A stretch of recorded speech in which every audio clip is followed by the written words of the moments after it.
Hey everybody, today's episode includes an incredible guest, Wendy von Diving Board from Instagram, TikTok, YouTube Shorts. He makes hilarious summer house content and he kind of just jumps in the middle of the conversation. And so I just wanted to let you know that before it starts. Follow him on all social media at Wendy_von Diving Board. Here's the show. Hello and welcome to Pop Snitch Pod. I'm Rachel. And I'm Brandon. And what a week it has been. How are you, buddy? I'm doing good. I'm surviving, not thriving, but we're here. We're making it happen. Pop snitching again. Yeah, we're all living amidst the horrors, but even amidst the horrors, Bronwyn is thriving. I mean, honestly, imagine going from Todd farting while he's making out and the whole gout dick allegations to dating a 32-year-old model. We'd love to see the rise. I mean, she's a 40-year-old woman dating a 32-year-old, gorgeous model man, and she used to be with, an ancient, honestly, just not good-looking person. You know, he may have other qualities. Dust. He may have other qualities, but his it would not be. His qualities were that he had money. Yeah, they weren't looks, for sure. No, so that was definitely not one of them. She's living in a new universe now. She is. She is. And the photo shoots of her and her new man's are, wow. I mean, stunning. She's looking great. And she has, the FAB, the Fab, the F-ass Bob. Oh, the F-ass Bob? Yeah. You need to stop. Also, I listened back to this and I realized you've been editing me. Because cutting out my cursing. We can't have the F word on YouTube or we can't monetize and we can't grow. We're not monetizing right now. They shadow ban our videos if you say the F word, so I have to bleep them. Oh, do you want to just be at 100 subscribers forever? Well, it just is upset. I don't like being censored. Well, I'm sorry. The biggest podcasts in the world censor themselves, and they say the F word all the time. It'd be a lot of glass breaking. Yeah, well, I love her, Bob. I think that they are absolutely beautiful together, and I'm so happy for her that she is choosing herself. I think that she really spent some time seeing how her mother spoke to her, seeing how Todd spoke to her, and genuinely, when she turned 40, was like, you know what? No, I'm going to choose myself. And since separating from him, has decided she's going to have a little boy thing. He actually did a Playgirl cover with Luann last summer or the summer before that. Hello, yeah. Lulu. Yeah, Lulu. Lulu been in a picture with him. Lulu on the cover of Playgirl. Okay. You know she loves to play with a younger man. And so I think they were playing on that. And I love to see it. Yes, you do. But I thought put that on my For You page. That's right. I'm surprised. I'm literally shocked that it has not come across your desk. But yeah, I'm happy for Bronwyn. We love to see her thriving. There's nothing like watching a woman get separated or get a divorce and become the hottest. It does not matter what age. It does not matter what happens. She will become the hottest version of herself and suddenly begin dating someone that is so much hotter and more interesting than the person that she just divorced. The men never fare as well. No, they do not. I mean, at least not in this era. No, certainly not for the people who are in the spotlight and whatnot. Yeah. So I don't think Todd is going to do as well as Bronwyn, but I am genuinely happy for her. I feel like if something happened with us, I'd be struggling and you'd be out there with a 20-year-old. Oh my God. Living your best life. To a 20-year-old. No. If something happened with us, I feel like you would actually clean up because you love older women. And so you would be with a 50s plus lady. And I would just be alone chilling, living. I would probably just have a roster of people I called when I called, and that would be it. Roster? Wow. Yeah. They certainly wouldn't be 20 though. We're developing a roster now. I'm just saying. But none of them would have a 2 as a number in their age at the beginning. Okay. Yeah. Well, Of let me that, I tell could you, I assure got you. no interest in anyone with a 2 in their age. I don't know what to talk. Like, what do I talk to someone in their 20s about? At this big age? Like, a man in their 20s? I have to, what am I going to say to him? Am I going to talk to him about sports betting? I have nothing to say No. to him. Am You I going have to to tell start him to listening to change Joe a sheet? Rogan. Hell no. I don't even know if they listen to Joe Rogan. I don't know what's going on. I feel like I'd start momming them like, did you wear sunscreen? Like, I don't even know. I wouldn't know what to do. It would Genuinely be a would struggle. not know where to start. So I would just another thing, aggressively tell them that I could have taught them in high school. yeah, that's what you do all the time. I know. And you It's could have very taught people embarrassing. in high school that are only like 5 years younger than you. So I know. That's true. Because I started um, teaching very young. But alas, here we are. I also wanted to talk about the really insane, well, it's not really insane. I think it's just sort of out of touch. SmartLess, interview with Charlie X. And I understand that like the premise of SmartLess is that one of them or two of them don't know who is coming on. Who brought Charlie on for that I have interview? no Do you know? idea. I I don't know which one. I would hope it's not Jason Bateman. Yeah. I mean, Surely the biggest thing about this is 50-year-old men gonna 50. And Right. the thing is like he's thinking about her life in the spotlight like it's his. And he is a person who was running around Hollywood, getting with all of these women, like not committing to people. And then he met the person that he wanted to be with, and he wanted to slow down and have kids and do that very traditional male version of like settling down. And he doesn't realize that this person is not on that wavelength at all. Like she's happy, she's committed to a person, but she's also out in the club doing lines and talking about it in her music. So I don't think that she's really looking to have kids anytime soon. Well, what I appreciated about her response is that she knew exactly where she was going and like thoroughly enjoyed putting him in his place. And I think it's genuinely a lesson for people. When someone says, I don't think I want to have kids, the response to that is not, why not? Let me tell you a story about why you should. That is just like such an annoying, as a woman who does not have kids, it is so annoying when someone's like, oh, you'll get to a certain age and you'll want it. Oh, when you meet that partner, you'll want it. Oh, my wife said she didn't want it and then she met me and then she wanted it. It's like, okay, congratulations. Thank you so much for your input. I'm not you and you are not me. Well, yeah, and let's not take something as like, having kids and put that on the same Hey, Patrick. wave. Yo, what up? What up, man? How you doing? How's it? Good. Good to We're see talking you. about the Charlie interview with Jason Bateman. Did you see it? No. Boy, yeah, He it was messed very up, interesting. man. I saw that Anthony Kiedis's new girlfriend is this girl, Eileen Kelly, that I used to hang out with in New York. And she tried to buy a painting from me for about like a year, like multiple paintings where she'd like, I'm going to get this painting, and then would back out and be like, I need you to paint my cat, like to do a commission. What is she? She's like in her 20s, right? Yeah, she's probably 30 now. She used to have a podcast called Going Mental. Okay. Oh, And nice. her dad is like a very wealthy like fishmonger in the Seattle. Wow.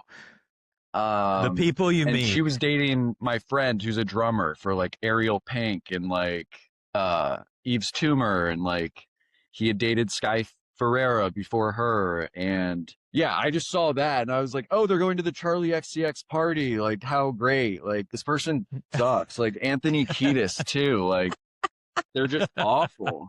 I was like, they're perfect. This is wonderful. Yeah, this was Awesome. like a wild interview because they kept asking her. They asked her if she had kids and she was like, no, I don't think I want them.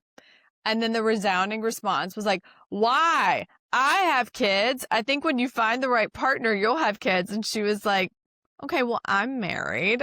And Oh, they that's were right. just kind of like, Yeah. I saw the pictures from the wedding. I was just on Instagram and I follow this photographer, Matt Weinberger. mm-hmm. like him and the Cobra Snake, they're like at every Charlie XCX thing, so they post all the photos. But yeah, I don't know. I never got that into Charlie X. Yeah. I just saw the movie, The Moment, that she did. That's about Oh, basically like a mockumentary of the Brat era.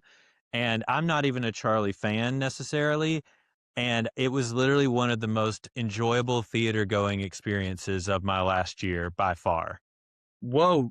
Like, why? It's like a British comedy style, like almost like an episode of Mr. Bean. Like it has that kind of comedy element to it. And so I don't know. I just really, really liked it. And I had zero expectations. And I thought it was just going to be like an overwrought music video or something, basically. But it wasn't. It had like a whole plot and it was extremely hilarious. That's good. I'm glad that she's sort of making. So is it kind of her like making fun of the Brad era? Yes. Oh, Mhm. absolutely. And of her record label and her fans. And I mean, it is really, really spot on. It's great. That's great. I think we need that. It's important. Yes. It's She was like, important if for I this lost moment. you with the Brat era, let me just say, it got so wildly out of my hands. Like, That's I'm exactly what the theme of the movie is, essentially. yeah. Everything was Brat, and Yeah. that was not her fault. Could Taylor do this? Could Taylor do this with like the Eras tour? Like the I don't think so. I don't think she has that much tongue in cheek, man. Yeah. No. Her attempts at comedy have not been my favorite. Yeah, I I think it don't would just know end up she being has it. cringe. I think she's too earnest. That's the era we're in. The Taylor that's her cringe era. greatest strength. That's what we need her for. That's true. That's I true. agree. Well, Patrick, I don't know you that well. Tell me what did Wendy von Diving Board come from? So I was going through this phase like last fall, like a year and a half ago. I was super depressed. I was watching like a lot of UFO videos on YouTube. I went Sure. down this like crazy UFO wormhole, like around We've the all time the been New there. Jersey drones were happening. Yeah. Oh wow. Okay. Yep. And I went on all these sort of like down these rabbit holes, and there was this one video that I watched, and they were interviewing this anthropologist from South Africa named Wendy von Dievenboard. And I was like, oh, that's a really good name. Like, it sounds like diving board. I just got the account because I, for the last 4 years in New York City, have been a painter and like a fine artist. But I used to have a TikTok too that was called I'm a Cop JK, and it got like pretty viral. And then it got hacked like last Thanksgiving. Wait, Oh what? no. Yeah, and I couldn't But get back in. who's? My friends were like sending me pictures of like ASMR like crayon melting videos. They're like, "Is this you?" And I was like, "No." And then I like couldn't log in, and I was like, "All right, whatever." Like, I'm depressed anyways. Like, I'm a ufologist now. Like, whatever. Yeah. And You're like, uh, I actually need to watch this ASMR crayon melting video Yeah. to regulate my nervous system. I just wanted to have an outlet to be like funny Sure. again after losing Yeah. I'm a Cop, and the art world in the last year has become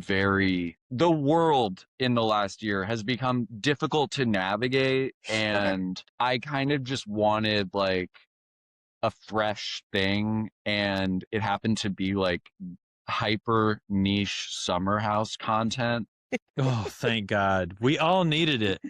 We And did. it's so crazy because how I met you is I know Hannah, and she was like, "Hey, Patrick does these amazing videos about Summer House. I think you guys should meet." And then we just connected over Instagram, and Yeah. I'm the biggest fan of your content that exists. It is very funny.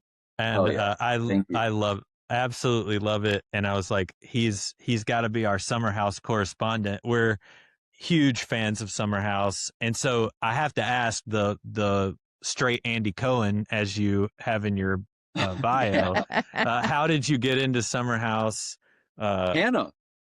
Oh, nice. Okay. I have a girlfriend, so I watch Bravo TV. And it started sort of as me like looking at my phone, and I look up like, what are these people talking about? And then I was like very quickly so in it that I was like thinking about it while I was making paintings. I was like, I'd be like walking down the street and I'd be like, I really, what Carl said, like that really resonates with me. And I was like, these people are like living in my head now. Like, I think after absorbing the entire span of Summer House, although like we started on 3 and then I went back and I still haven't even seen 2.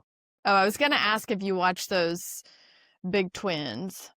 The Workus twins. The Workus twins. Like in the top 5 videos, everybody shows up for Workus twins. Like everybody's like, we want more work. Like you failed to mention Workus Circus. And yeah, I went back and I sat my ass down and learned about the Workus twins. Yeah, they're wild.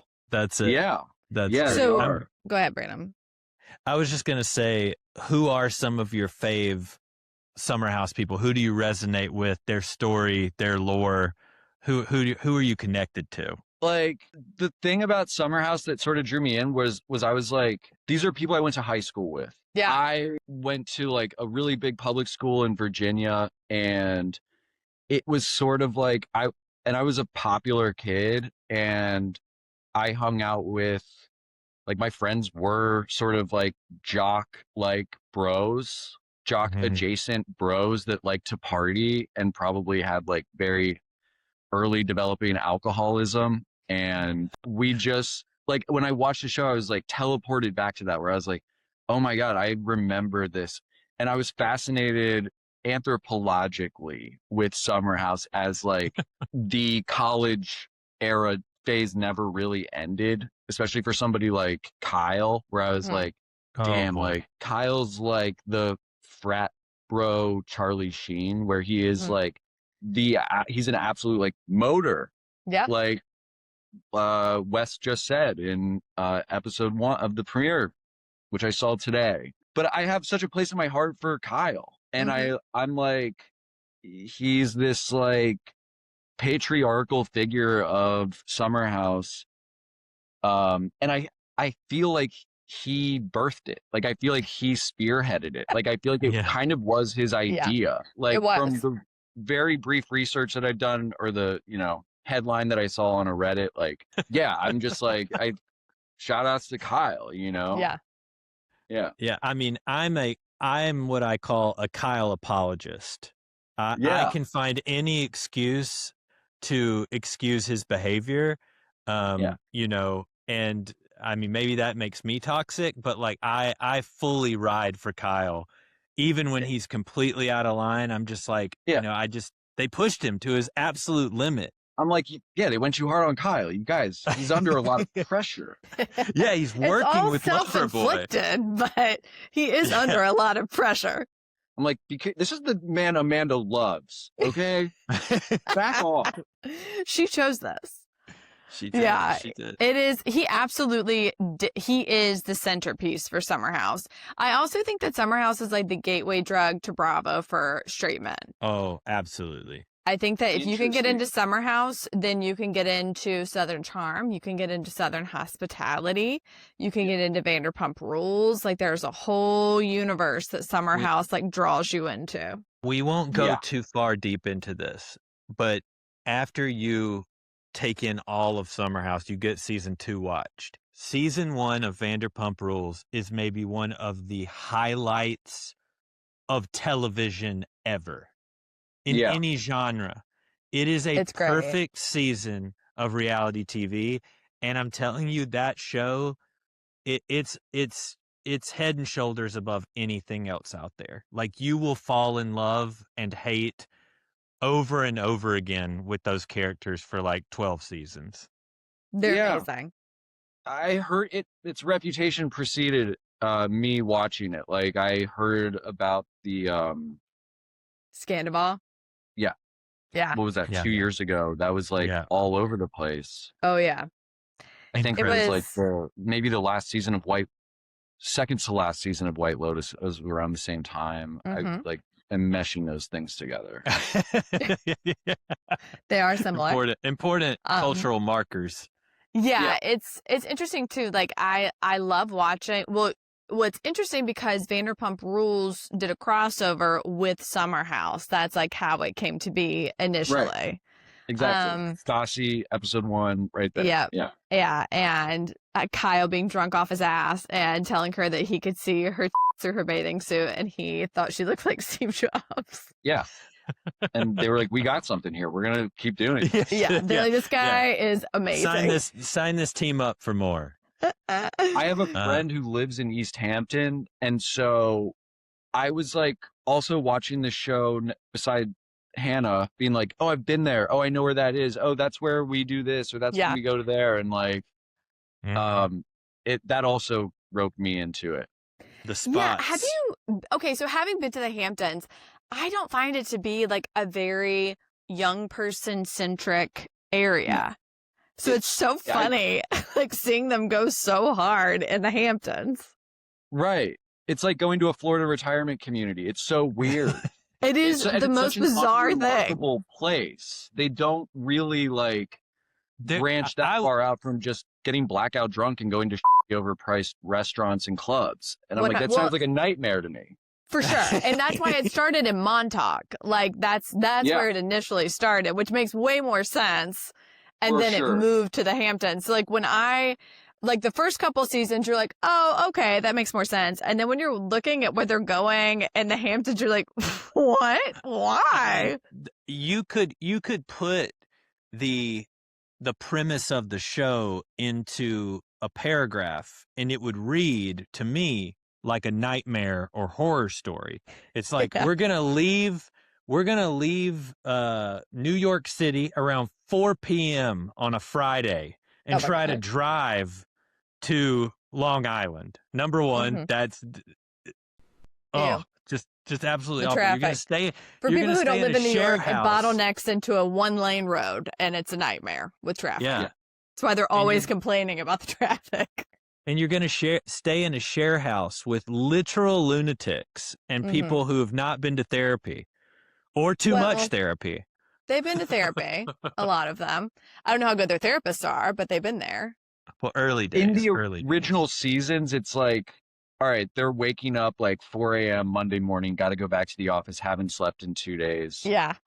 That takes so much cocaine and such a high threshold for like pain and amphetamines. And like, that is way more indicative of 2016 when it started. And it's also just like the ratio of season 1 to just blonde to now being such a, like, this show has gone through COVID, it's gone through BLM, and where it's ended up at this point, at its pinnacle, at its zeitgeist, is like something beyond, so far evolved from how it began.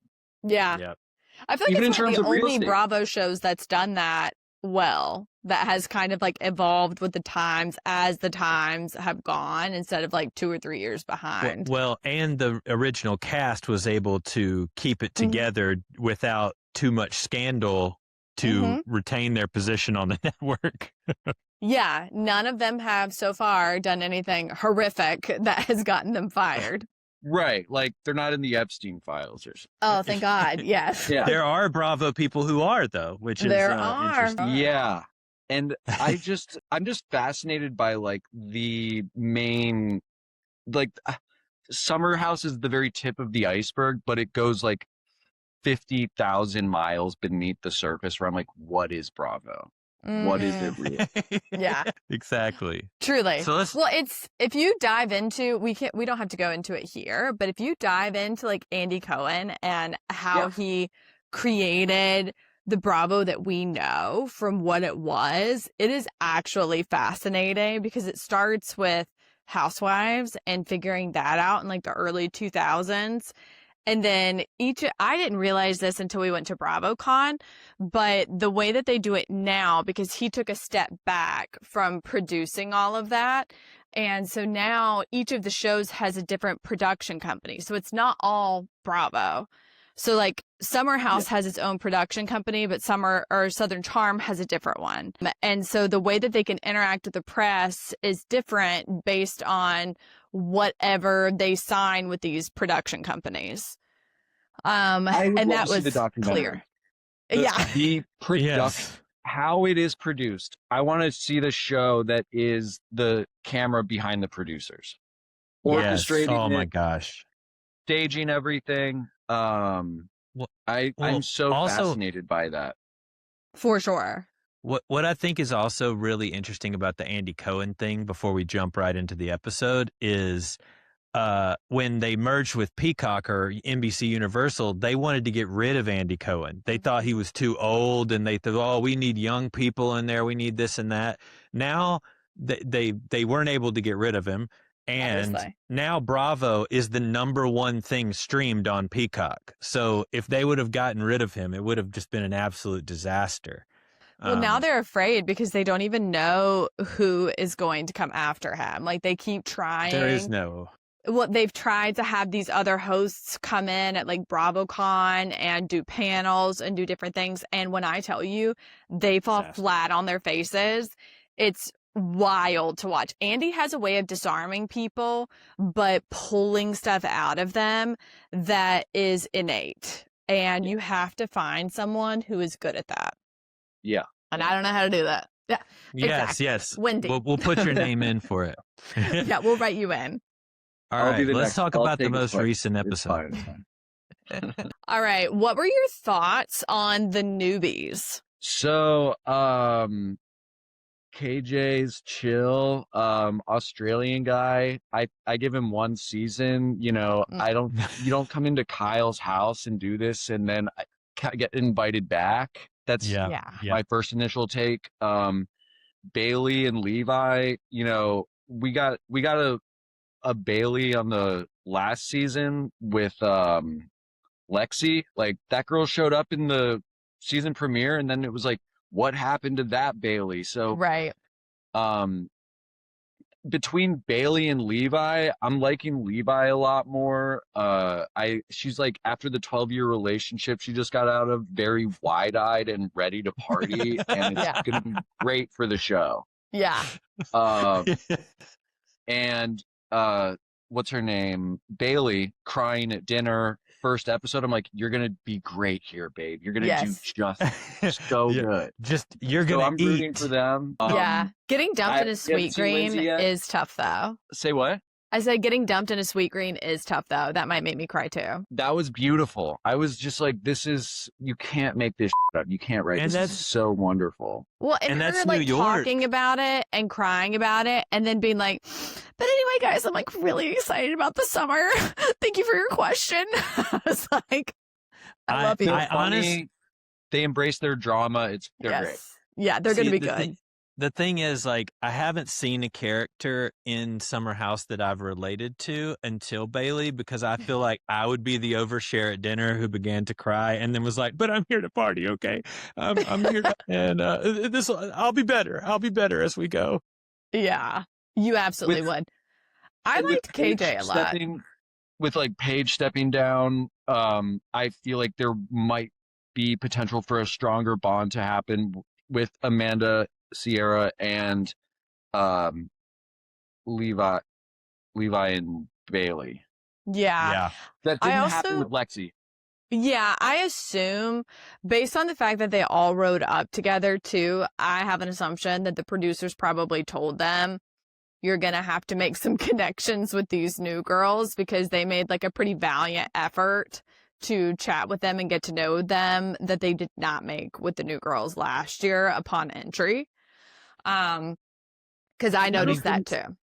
They didn't stand a chance. Like, Jessie was so fast on the on the kill that it was just like she got dragged out into a cave of Jessie, and then we just all had to watch this, and it was just the most obnoxious relationship right there.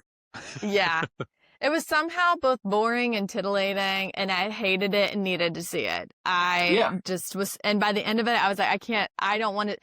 Her like PR tour, before we got to see the reunion, was very annoying, and I honestly think that's the reason she wasn't asked back. Yeah. And Had she not done all of those podcasts, I think they may have had her back just to see what it was like for them to all be in the house together. But I'm glad she's not, because I like these girls better. yeah. And These I girls are think great. Paige was such a barrier to entry for new people because she's such a cool girl, and Sierra and Amanda want to be in relationship with Paige. They want, if she's in the bed gobbing, they want to be in the bed gobbing. You know what I mean? Yeah. And I think that kept them from going out. It kept them from meeting the new people. And I think Paige leaving is good for Paige, and I think it's good for Summer House as well. Yeah. Well, and let's not forget our friend Prozac that they both attribute they're going out to for this summer, because they were on Watch What Happens and they were like, we both started Prozac and it was amazing and we went out this summer. Yeah, I saw that and was like, I think I need to get on Prozac. Like, They've running been something Prozac different in Prozac since the commercials. last time I was on it. It's like, I Instead of need to all these get other some and commercials. up those milligrams. Yeah, but I don't know. I was thinking, like, who in the house is like the stoners? Like, there's got to be like teen drug. Like, first of all, it used to be like all just teen alcohol, but now I'm starting to feel like it's gravitating more towards like chillers. Mm-hmm. Yeah, well, we've got Flower Boy in the mix now. We got Flower Boy, but in the past, the reason that Paige and Amanda stayed home is because they got real high all the time. And what you didn't see that you could see like on Giggly Squad or on their TikToks was them like making these ridiculous food concoctions and eating them and stuff like that. Yeah. I'm like way more into that. Same. But because it was marijuana, they're not going to show that on the show because it's not legal everywhere. So I just can't drink all that drama much. Inducing. What's that? Yeah, exactly. Nor is it all that drama inducing. It's just not. It's just funny. It's just funny and cool and cute, but it isn't like, let's exploit all of their mental illnesses. Yeah. Sure. And insecurities. It makes you super insecure, and you just let's make sure they have anxiety tomorrow. Right. Yeah. I thought that the initial drive out was really interesting, like we were saying earlier, with Amanda going out with the other girls. And that not just that Amanda and Kyle drove out separately, but that as soon as Kyle walked away from the car with her and Sierra, she said, "Thank God."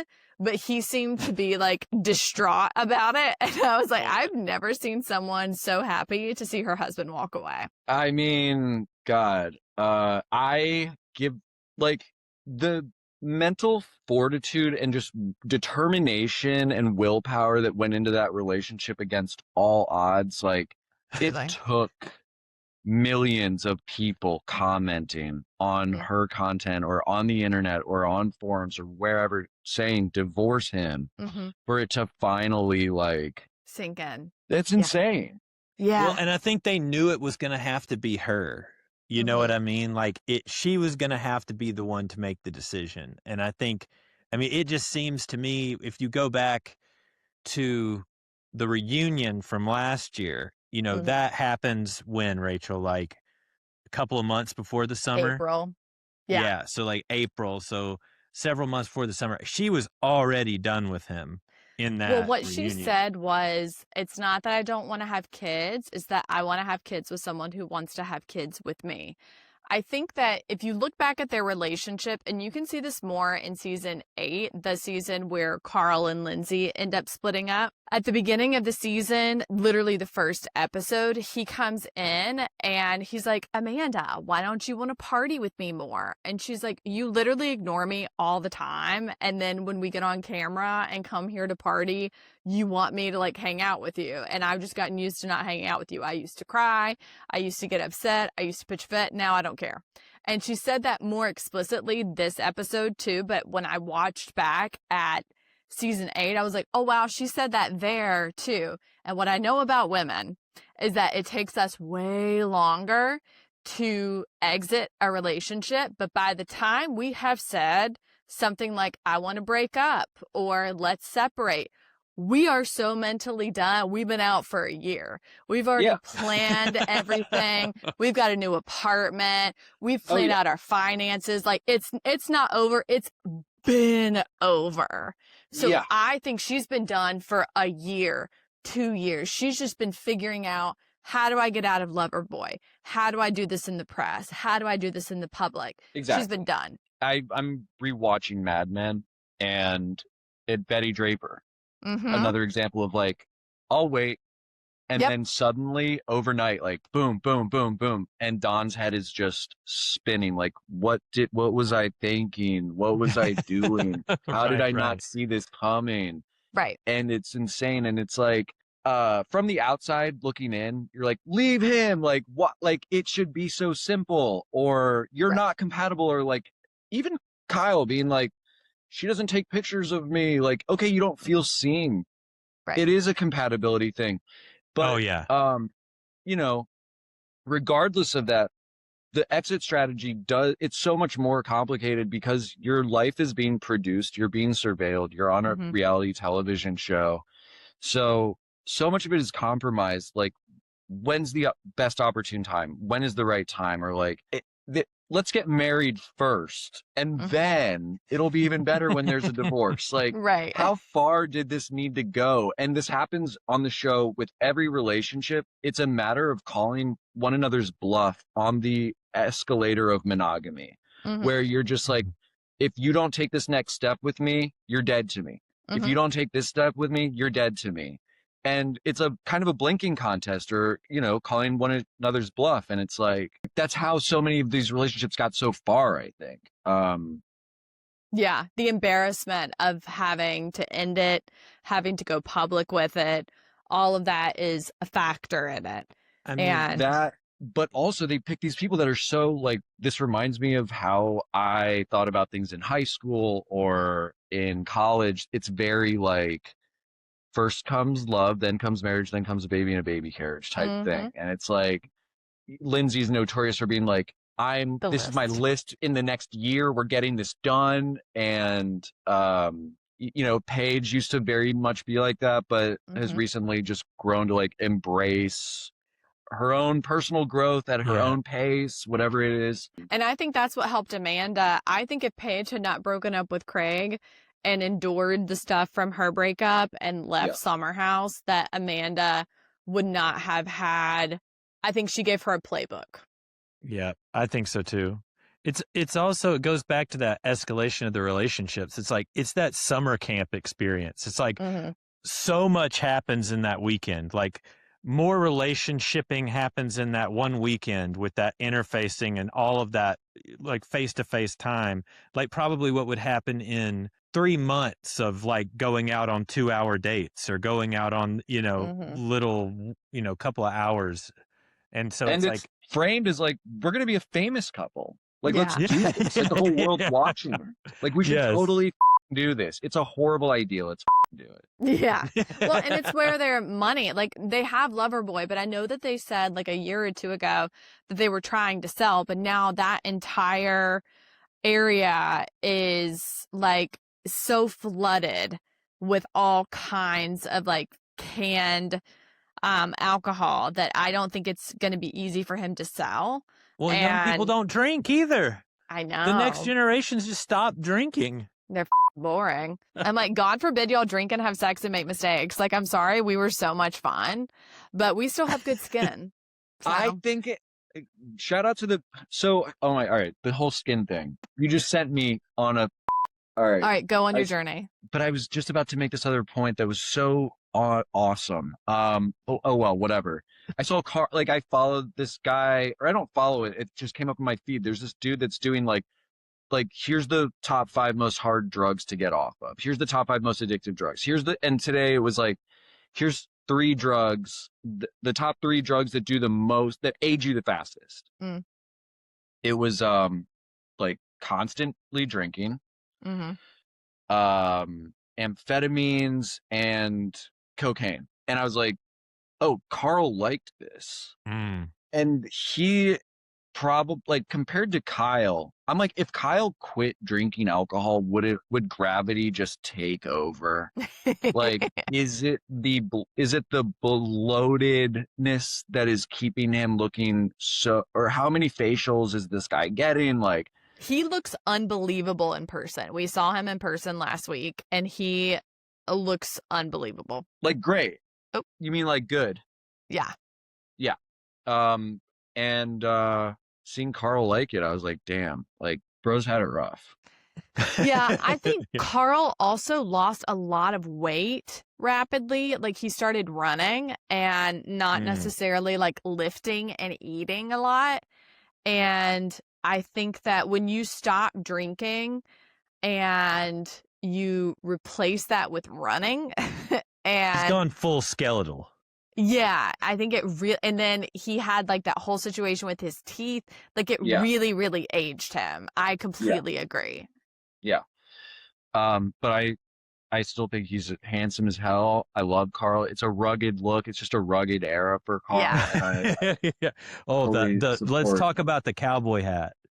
Okay, that What- outfit, he looked like Woody from Toy Story. Like he's got on like Barry's boot camp, like sweat shorts, a cutoff t-shirt, a silver chain and bracelet, and a cowboy hat. And he the declares bandana it's the around the summer neck. of Carl. Yeah. Yeah. And I mean, he got in the car with that cowboy hat on. I mean, Oh, so he this wore is that like a cowboy new- hat all weekend. He loved it. He's going for it with the new look. Mhm, He was experimenting with some things at BravoCon that He were was very odd. experimental. There I was will like say a I do love Mafia Carl. Don night. Yeah, he Um, did wear some like very silver, like almost mirror pants. The thing with Carl is that I'm like, bro, jeans and a t-shirt, regular Yes. jeans. Wear some relaxed fit jeans and a t-shirt. It took Wes coming onto the show for me to be like, not everybody on the show is a absolute doofus. Like, Yeah. Yes. Wes has some inherent sense of fashion and swag, or just looking Wes was good. the And only one with swag. Yeah. Jesse, they're like, where'd you get that shirt? He was like, oh, I got it. I was like, all right, I get, this is like an Instagram ad based company, like Mhm. whatever the fuck Yes. he said it was. Yeah. I would love to just see Carl wear like a normal fit for once with Yeah. like, I mean, he's wearing, I mean, like the tightest see-through Temu bought white pants. Does he have like a And- bad stylist? I think the girls are always trying to help him too. Like, hey, Carl, your white pants are too tight. Hey, Carl, stop putting so much in your hair. Hey, Carl, like, you know what I mean? Like, everybody's trying to help him because he is handsome. He And- has a lot to offer. And I'm like, look at like, Kyle has good style. He knows how to like look good for himself. Even when he had his mullet, he was like kind of rocking it. especially. Well, And I'm like, and- you got Kyle, you got Wes, like Jesse's not hot, but at least, I mean, he looks kind of doofusy, but it's better than what Carl's At doing. least it's a style. It's like that It's finance something. bro light, and that's fine. But the thing about Carl, the only woman that he ever let dress him was Lindsay, and she was And that putting was him bad. in those sets, Oh my those God. god awful sets. Those suit sets. The freaking suit jacket with shorts. Yeah, and tight she's wearing as her hell little shorts. Lulu's. Yeah, it was a mess. That was a messy era. Yeah, but I'm happy for Carl. I'm glad he wants to be in the mix. I'm Oh, yeah. excited to like see if he's In the mix. yeah, to like see what that means for him this year. If he's gonna, I feel like he's been like such a saint the last couple years. Like I'm ready for him to get a little naughty, but without the alcohol. It is so insane to be like, hey guys, I'm going sober. And you're in AA being like, so every weekend I go to a house where people get blackout drunk. Yeah, I am Yeah. walking back. It's like the most triggering environment you could imagine. He's like, yeah, that's where I just go to chill. It's where I go to Yeah. relax on the weekends. It's like, yeah, no, bro, That's my you are job. paying rent. Like this is your job. Like Mhm. this is tough. I mean, him I don't know being how he around does Lindsay, it. I can't even go to a party. Like if I'm trying to do like a dry January or something, I'm like, oh, I'll be at my apartment that month. Yeah. Like I don't have that kind of self-control. I mean, that's the thing. And to put yourself in that environment with your highly reactive girlfriend who is drinking. Yeah. That was a recipe for destruction. Yeah. Not even to like relapse, but to like just get drenched accidentally by alcohol. Like, Yeah. by walking under a patio. Like, Literally. like you're gonna, like, there's alcohol flying. Yeah. If your everywhere, mouth is open, you're going to get a drop. Yeah. Even just like grabbing a drink, like you think you're grabbing your drink and it's someone else's and there's alcohol in it. Like, I always get really nervous for him at the reunions when they bring out the huge cart of drinks at the end and they're like, oh, Carl, this is yours. I'm like, how do they know that someone specific, his needs to come out separately. Don't put it on the same cart. Yeah. Brandon's really worried about Carl. I I'm am. wondering if they'll ever bring a gay cast member back. Like, it's the same thing with like the blonde ratio from the beginning. Like, and what was his name? Steven.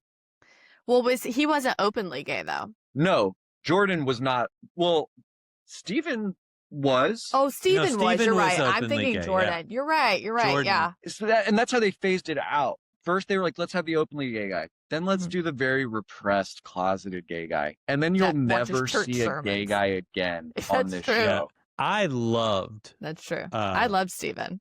Yes. Yeah, it was I'd so bring good to Steven have. back now. Yeah. I would actually love to see him come back. Yeah. Or it at was least funny as someone hell. with that vibe. Yeah. I agree. I honestly didn't think about that. We were talking about how much progress they've made, but they have not made any in the LGBTQ area. They flipped it. They reversed it on that one. Yeah. They were like, you know what? No gay for you. Yeah. It's so fun to see this gay guy be like, oh God, do I pick the guy's side or the girl's side? Like, No, that was great. And season 1 was like, oh no. Oh, Yeah. I'm so confused. I always hope that Rod somehow visits the summer house from Southern Charm. He brings some good gay moments to Southern Charm, and he's friends with very some of the funny. people from Summer House. Yeah. Do you know what? I've seen a few episodes from this season of Southern Charm, and then I've seen a few episodes of season 1 of the Vanderpump Rules. Oh yeah. And I've been watching Traders. Oh, Traders is so good. Yeah.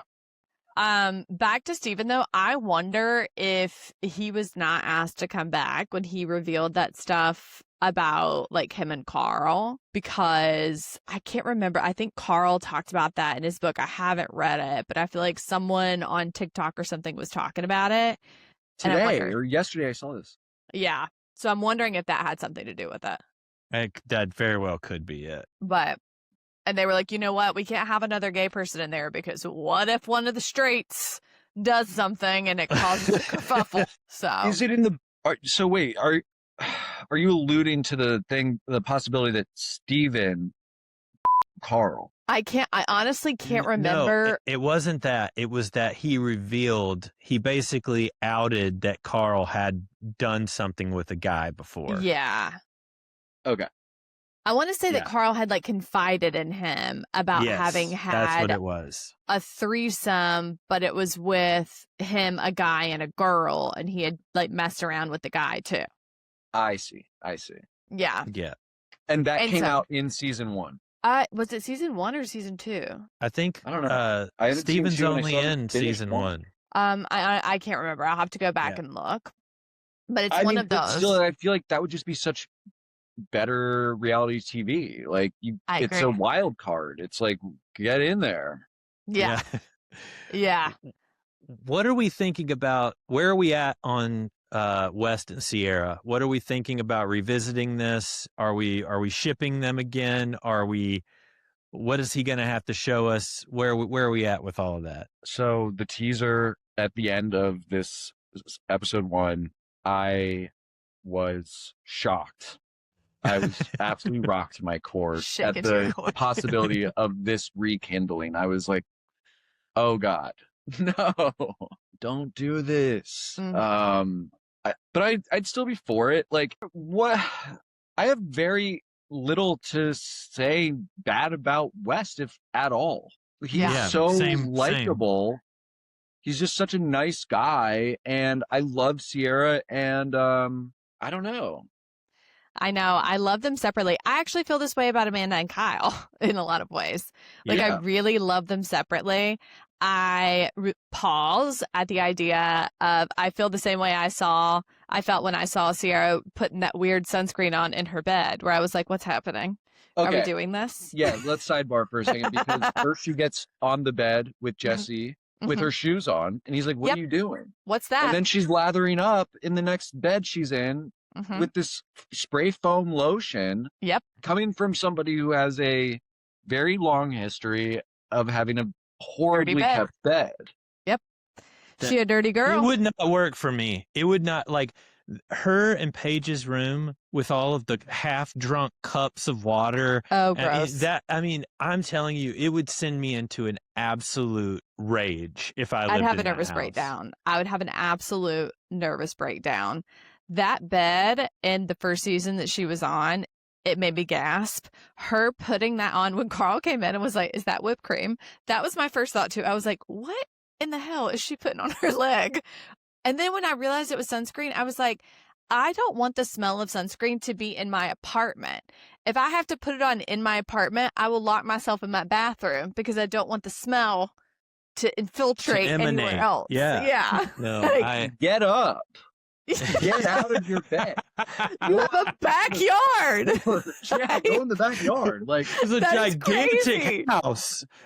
It was so distracting. I was watching it like, what is going on? I couldn't hear the conversation. I was like, she's gonna get lotion in the fibers of the comforter. Well, and why is the lotion in that container? No, why did it look like that? Well, and it didn't seem to be spreading very good. No, like it was a doing very bad, something weird. Yeah, I didn't like it. My thing is, if I was in the summer house, I wouldn't be able to talk to anyone. I wouldn't be able to like participate in any of the things that were going on because I'd just be cleaning. I'd be doing dishes and mopping and spraying air freshener and arranging damn pillows on the couch. I mean, it's all I can see when I watch the show is just the disarray. I've been in share houses before. I've had roommates, but I have never seen anything like the mess that they create on Summer House and Winter House. But they all come together as friends, and they chip in and they get it done. That's so true. Speaking of all come together, I have to talk about the dinner. Amanda and Kyle at that dinner were so wild to me because the thing that I really honed in on was not just like Kyle incessantly talking about being a DJ and everyone being like, hey, shut up. This is actually really bad for you.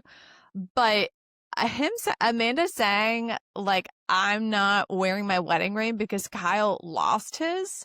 How?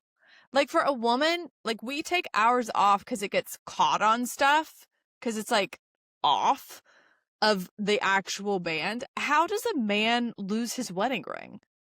I was married. I'm divorced. How? I lost my wedding ring applying sunscreen next to a dock, and it literally slid off my finger and sank to the bottom of the bed. Dude. I mean, well, that's different because you knew where it was, but he was saying he had no idea where he lost it. But that's funny. Well, he was taking it off to go to the strip club. That's right. Yeah, he lost it in a way that I can only imagine. I like that she took hers off too, though. She was like, you know what? You lose yours, I lose mine, baby. Yeah, and I think that's what he wasn't prepared for. He has had the upper hand in that relationship for so long that her fighting back and like not listening to him and not taking him seriously was just something he didn't expect. He had always complained about like, she doesn't have sex with me enough. We don't have chemistry, stuff like that. But I don't think he really thought that she would like come at him in the way that she did. And it's, I am in all favor of somebody finding their true self as a DJ or musically reaching these things at whatever stage they are in life. Like, it's never too late. Like, to do something creative or to still have fun or ride it out as long as you can. And I think there's a lot of shame around that. And I agree. That's like a midlife crisis. I think it would be more accepted by the like Bravo community if it wasn't sort of all in conflict with Amanda.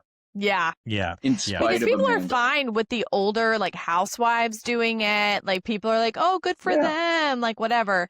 But the reasoning behind when he did it, like when Levi asked him, like, oh, how'd you get into DJing? And Amanda was like, oh, I told him I wanted to do one thing for myself and start my own business. And out of spite, he got really mad at me and became a DJ so he could stay out all night and drink. The one thing I asked him not to do. I was like, oh, okay. Yeah. I mean, you don't need therapy when you have that kind of clarity. Like, you know, I mean, it seems like they have clarity on the issue. You know what I mean? Like that's it right there. Yeah. And I mean, even Carl was telling him, like, dude, you know, you don't seem like you're on a good path. And Kyle's like, I really like to show people a good time. And Carl's like, you really like to get attention. My only fear about that scene stuck with me. Yeah. Is that Carl is caught in like the evangelical New York pipeline because he's starting to moralize with Kyle and be like, you need to commit to your marriage and you needed this. That was weird. Mm-hmm. Yeah. He's using a lot of like, we grew up super conservative. Both of our parents were pastors. And so we come out. I of don't that. with church anymore. Yeah. So we've come out of that, but I can catch subtle hints at the language and belief systems, and I'm starting to worry that Carl might be caught in the pipeline. Which would make sense with AA. Like a lot of them meet in churches, and like it's a lot of like the higher power stuff. But that was something that we talked about that I was like, like that was super weird to me. Mm-hmm. And when he was saying that. Yeah. No, I was just saying that people keep saying online, like, oh my gosh, what happens to where Carl and Kyle get in this huge fight? I'm like, it's that. It's this weird moralizing that Carl's doing, like he knows everything and trying to somehow coach Kyle about his marriage. And I'm telling you, one too many of those, and any married man is going to freak the F out if some single guy friend of his is trying to tell him how to navigate his marriage. And he was like, I'm only saying this because I commenced your wedding. All right. Mm-hmm. Yeah. I actually think they're like really at a weird point where they both are jealous of each other's lives. Like Kyle really wishes he was single like Carl and could just like be out and be DJing and having a good time. And Carl's like, all I want is someone like Amanda at home with our 2 dogs that wants to like talk about settling down and having kids. And so I think that they're both mad at each other. That's it. That is it. No matter how it goes down, I guarantee you that this theory has a play in it. Yeah. Entirely. Also, like, why was everyone saying that Amanda was naked in the pool? I was so baffled. I was like, has no one ever seen a strapless bra? Like, what is happening? It's been a sheer ass, like, decade. Like, everything is sheer. Like, what are we talking about? I saw a clip before I saw the episode, and I was like, oh, okay, she's topless. And then I was like, there's nobody topless here. Yep. Yeah. I think they were blurring the area. So I just imagine that once it got wet, it was all on display. I think that's probably what we were. But it's been like who that. hasn't She's been in that situation? Bikinis. She has been in string bikinis for a decade out there. She's got amazing. They've always been like that. Like, I don't understand what the difference was between her bra and that. They are. And nobody cares about Lindsay's. Yeah. Everybody loves Amanda's. And, well, that's because Lindsay's are too far apart. And like she gets upset when people say that, but they were like 2 melons that lived in different area codes. Well, I've like watched season 1 and they were all topless in the hot tub. Yeah. Everett. Oh yeah. This all has to do with Kyle feeling like he's losing control. Yeah, it is. He feels like he's losing control of the fun in the house because he wasn't involved in it really. He didn't. And then get all to of a jump sudden, in the pool. everybody's getting wild, and they're in the pool. People are naked. This new Ben guy's seeing his wife's tatas again. Like he's losing control of even what we started talking about. He's like, I started this. Why he am even I not said, involved he's like, in this? I wouldn't be mad if you had told me. And she's like, why do I have to tell you when it's literally happening in front of your face? Like, what's wrong with you? That was such an insane ending to the first episode. I was just like, oh my God. I'm stoked about the season. I don't think that the Sierra West thing's going to go anywhere, but I do think that if I have a crystal ball, I would say I think that their friendship is actually going to develop into being something really good that they're going to be happy with. So exactly. It's like fantasy football, but for Summer House. Like we're at the Yes. It's the beginning of the season. Like I'm curious. Like God, I saw so much. I watched it this morning. Like when I woke up, and it feels like a long time ago. It's not that fresh in my memory, but so much. I'm like, my wires are getting crossed about who is with who, what potential relationships are coming. Like Jesse's in the Bailey mix and with Levi. Sierra.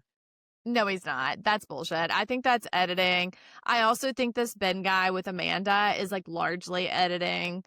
And I think he'll end up being a one-hit wonder because he's like definitely with a serious girlfriend now. And what about Bailey and Levi? That I don't know. They are truly, I have a big question mark about that. I think that Bailey makes out with Carl at some point, but it may be That's like right. a joke. Yes. There is another girl who hasn't been on the show yet who connects with KJ, and Yes. she's a huge part of the season. And Apparently. they're still together from what That's I right. can tell. That's right. So I'm She's interested like, to am I see that. blushing right now? Yeah. I really like KJ.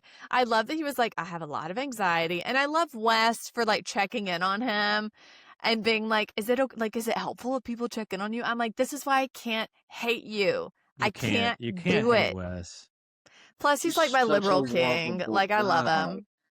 And KJ saying, I've had anxiety since I was 14. The first thing I said was like, bro, I've had anxiety my entire life. Like, you're just going to stop the thought there. Like, I could continue to dissect this. Like, my anxiety would be like, but I have this, but also this and this. I was like, how simple, how nice it must be to just be like, bro, I got anxiety. I'm like, what? That's the kind of anxiety I want. Like, you are. Yeah. such That's a chill-ass aspirational anxiety. It's true. The kind that you can be like, oh, this just started with puberty. No big deal. Yeah. I'm like, Mhm. when you were 14, like when you became a teenager, like, yeah. I had early onset anxiety. Yeah. What's it like for it not to be when you were going down the birth canal? Curious. Yeah. Right. I'm like, what?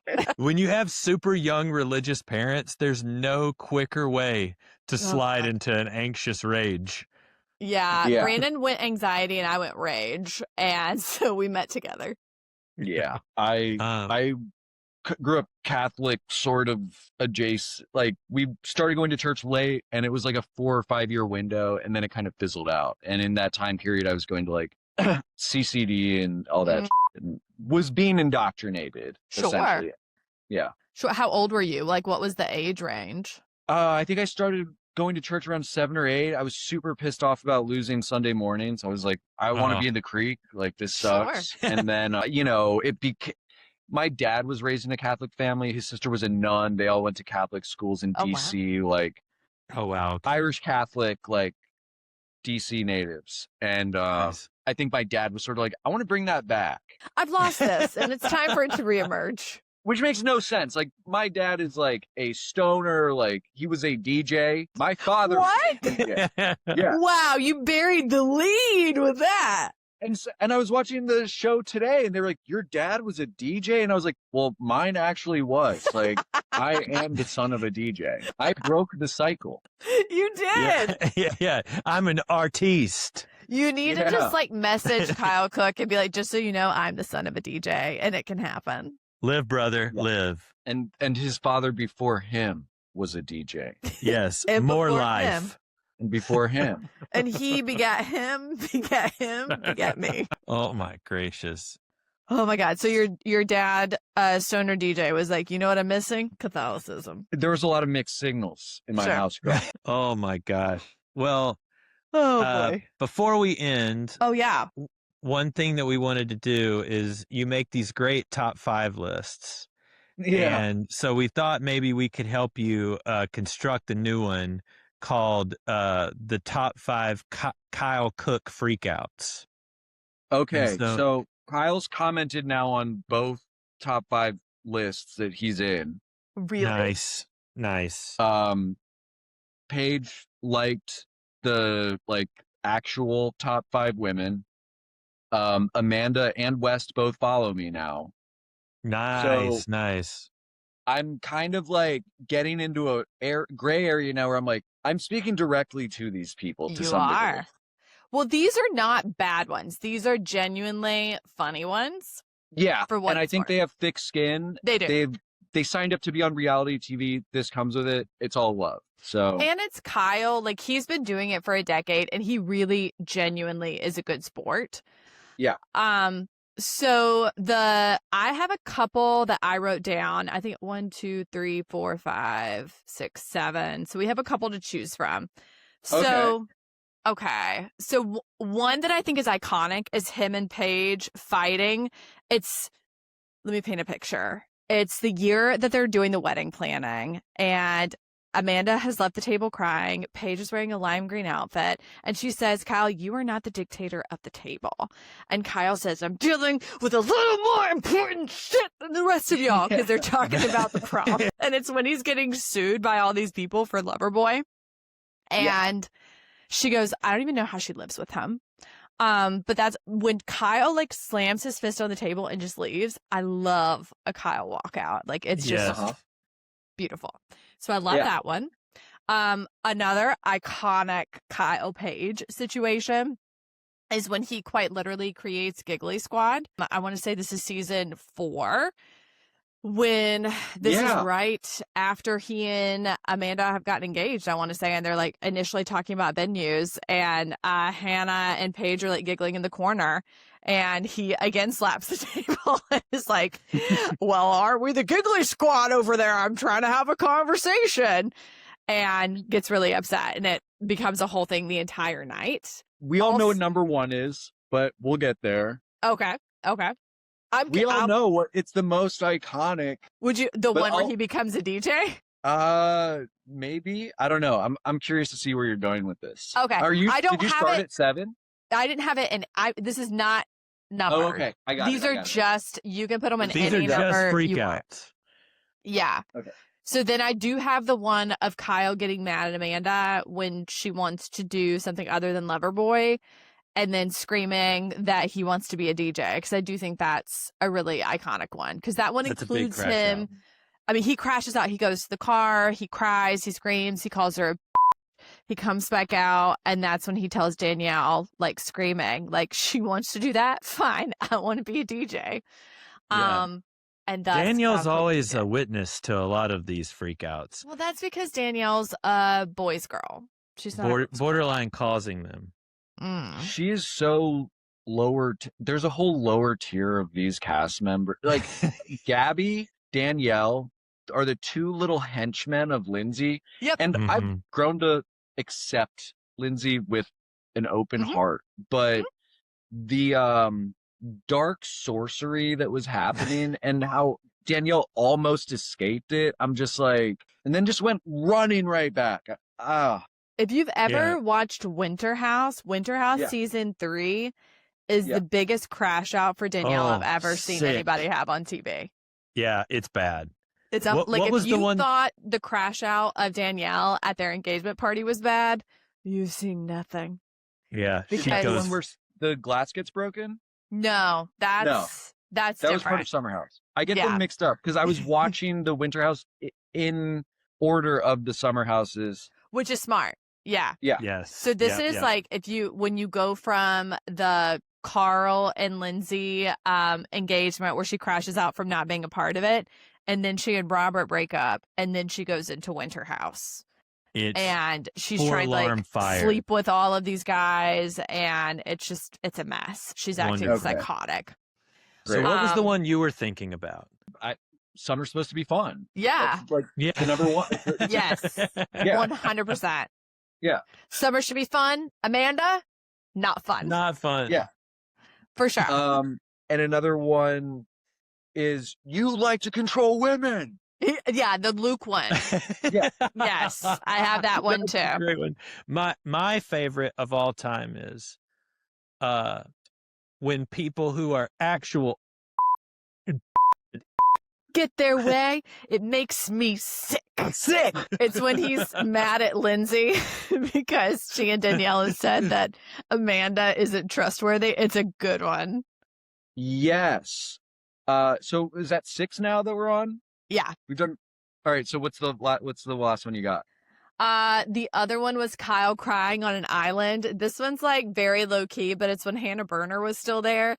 And they're all at the beach, and he literally like goes out to an island and is crying because Amanda won't talk to him and have sex with him enough. Okay, that was so like he was such a little baby. He's a little baby in that one. Yep. And that is more of a crash out than a like because it's the fight with Hannah. Yeah. Oh During yeah, the the fight with COVID Hannah season. is wild.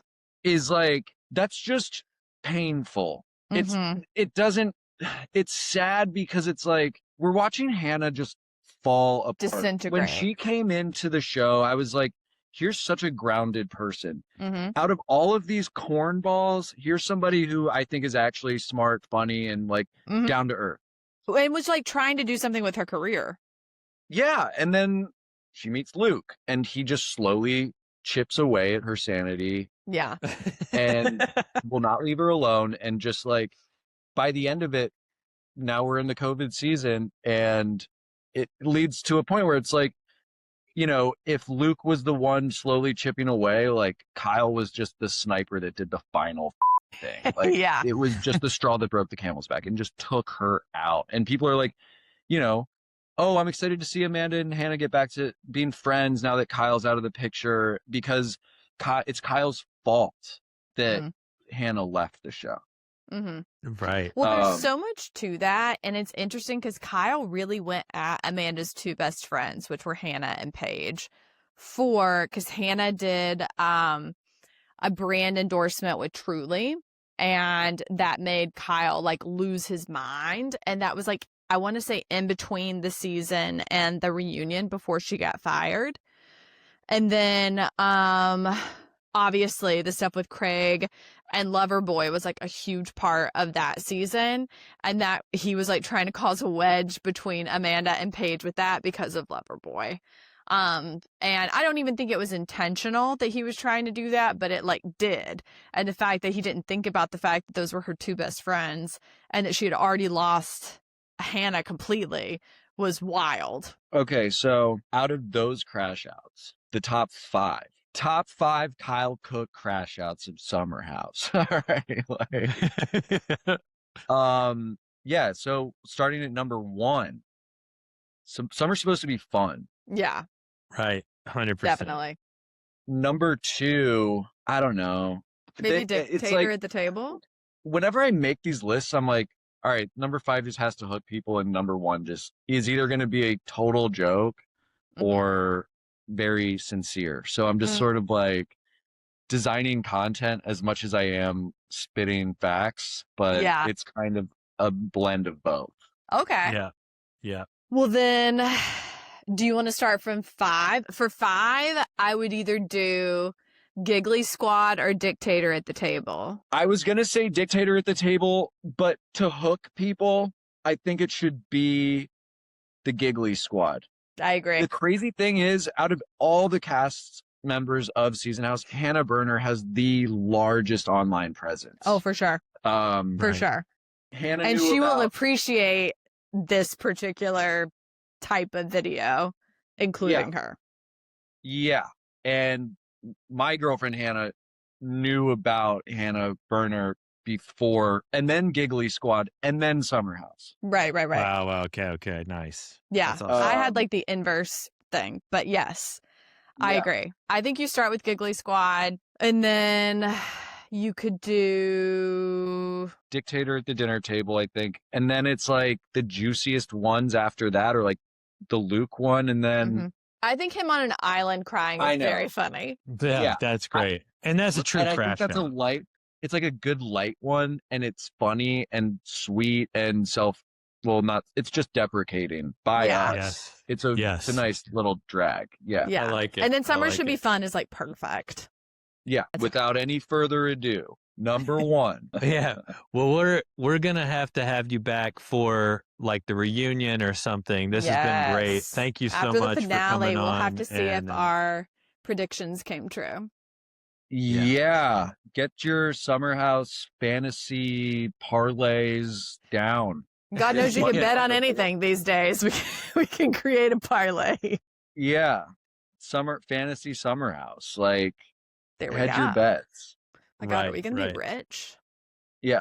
Yeah. I feel like you'd crush it. I have no idea what's going on. Like, I take a few days off and I'm like, what? I was so in it this summer. And now I'm like, now I seen this episode today. I was like, great, I'm back. I got a piece of myself back. Let's go. Yeah. I love it. I know too much. Like my brain has too much lore of Bravo just stuffed inside of it. It's like literally embarrassing. Brandon will say something and I'm like, oh, that was season 2, episode 6. And he's like, that's where I thought I was going knowledge. with this. And it got to a point where I was like, what is my life? What is for me? Like, who am I becoming? What is am I on this show? Yeah. Right. Because that's like the next Wendy Von Diving Board is like me superimposing myself into the show, doing my own green screen. Oh, Yes. pretending please. that I'm on the show. Obsessed. I'm You need a to just big start fan of putting that. yourself like at each of the parties. Like put yourself at West's party, just on the side, hanging off like how Sierra was hanging off that carousel. Something. I'm just using this show as a framework. I just love to perform. Send me the ideas. Write them yourself and send it to me. I will do it. I'm like, how many top 5s can I do? Like, I'm going to have to start watching more reality TV, which I never really meant to do in the first place. So, yeah, like, I'm down to just keep making Summer House content until it, like, transcends Summer House. You could also do top 5 Summer House, like 1-season wonders. That's a great point. Yeah, I've been trying to figure out how to do that. Like, 1-season wonder is such a good way to say that. Those that we've forgotten, like the fallen soldiers, In memoriam. Summer. The fallen soldiers. Yeah. That's perfect. Yeah. I have a lot of ideas. I'll shoot some ideas your way. I think that there are a lot of things that you could do with it. Because it's also top 5 confessional looks. Ooh, yeah. Oh boy. And then there's actual top 5 confessional looks. One is just making fun of all the bad ones, and the other one is like, oh, these actually were great. Yes. But there's some where I'm like, who is dressing them? Why do they either who let them style themselves or who showed up in a van to do this last minute? Like, the hair and makeup is crazy. Yes. Yeah. Thank you so much for your time. I'm glad you were able to be here with us, Patrick. For sure. Thank you so much for having me. Of course. Awesome, man. Well, and aside from this, we'd love to have you and Hannah over to the house and we can hang out and chill. That'd be great too. That would be amazing. We'd also, love that. Tell people where they can find you so they can watch your funny videos. Find me on TikTok, Instagram, and YouTube Shorts. Wendy_Von Diving Board. There you go. Nice, man.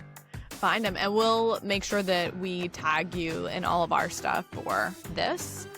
You can follow us on YouTube, Instagram, TikTok against my will because I hate Larry Ellison. Everywhere you have links. We love you so much. Thank you. Bye. Bye. Thank you.